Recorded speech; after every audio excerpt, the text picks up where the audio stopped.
Okay, so we're around 40 minutes into the US session on Monday, the 28th of October, and the markets are kind of range bound here. Just as a quick reminder with these, we are very close to cycle tops with a pullback expected into around the 20th of November in the main indices. On which note, I'm going to look at McDonald's and PayPal. Both of them report earnings before the opening bell tomorrow. And then from tomorrow evening onwards, we've got hugely important earnings announcements each and every day. And I will cover the key 2 or 3 of those each day prior to the US close when they report. But in the meantime, if we start with McDonald's, and I'm just going to take you all the way out to the weekly chart of McDonald's. In fact, let's zoom out even further to the monthly chart.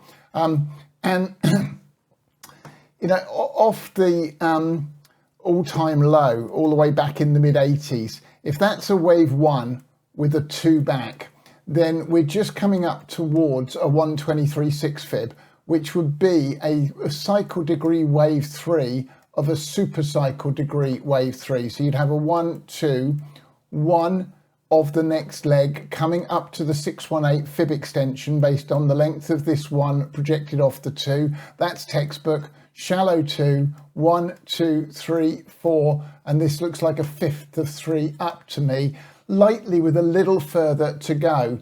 Now, if we take it to the weekly chart, if that's the primary 3 and then the primary 4 into the March 2020 low, then this is where the count gets rather messy, or the price structure, which should be no big surprise. Fifth waves often are a little trickier.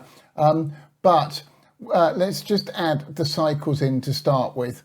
And on a weekly basis, this is where we are. You can see we've had this rise from this expected cycle low. We're pulling back, and this pullback may have a little bit deeper to come. But then we're expecting another push up to complete this much larger structure, likely into the early part of next year, before we start to see another higher degree pullback in McDonald's. Now, if we look at the relative rotation, and McDonald's is part of XLY, and if you go down the subsectors of XLY, which you can do on the relative rotation by going to the consumer cyclical, and then you come across and go down to restaurants and pick the top 10.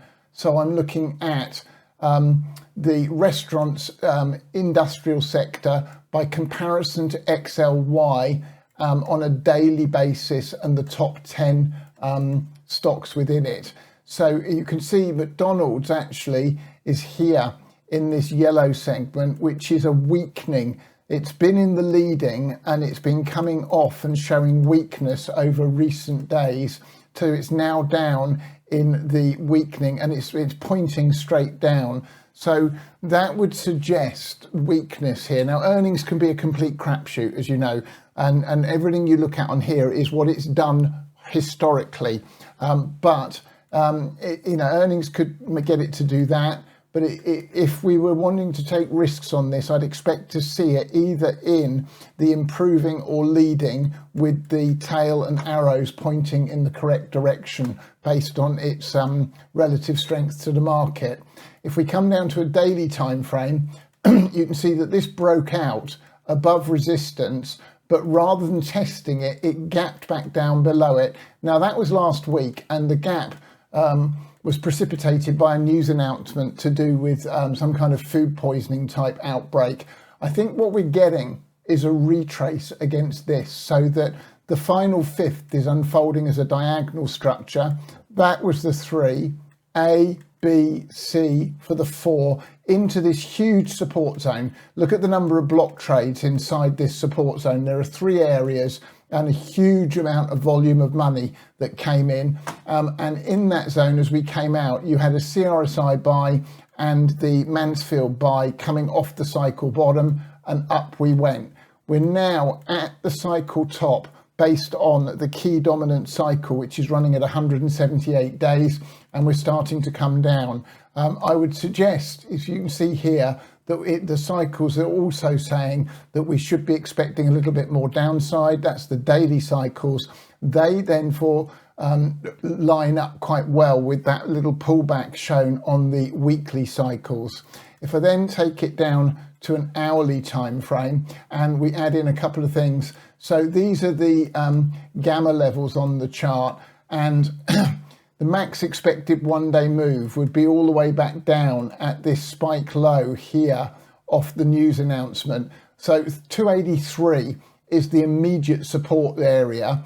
In terms of resistance, the high 302, and above there, these fibs at 305, then 311. We would have to trade back above 319.50 to suggest that we've had a shallow B wave and it's going immediately higher.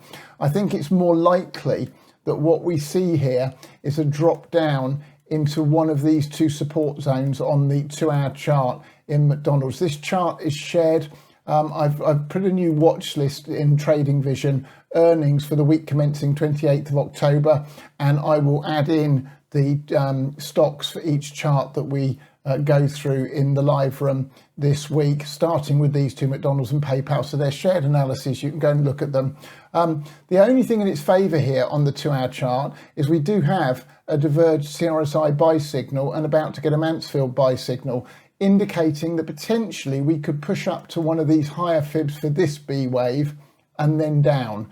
So in summary, I would expect more downside unless we can trade back above 319.50 in McDonald's. If we're going to get a push up on earnings, I would look for the 311 area to contain that move, then a move down towards 270 and possibly as low as 260 before we see the next leg up. The must hold level 243.74. While that low holds, then I think we've got another leg up in McDonald's to come prior to anything larger to the downside starting to unfold. Okay, let's then come over and look at PayPal. Now, I've not put a wave count on PayPal. If we go back to its all-time inception low in 2015, we've got this move up here, and then the pullback that we've seen right into a 786 retrace fib. So the first thing is that low any good? And have we therefore got a 1, 2 or AB to the upside? If that's the case, then this stock has got a long way up to go. And some of the payment providers do tend to do well against market pullbacks. So bear in mind that we're looking for a sharper market pullback certainly next year.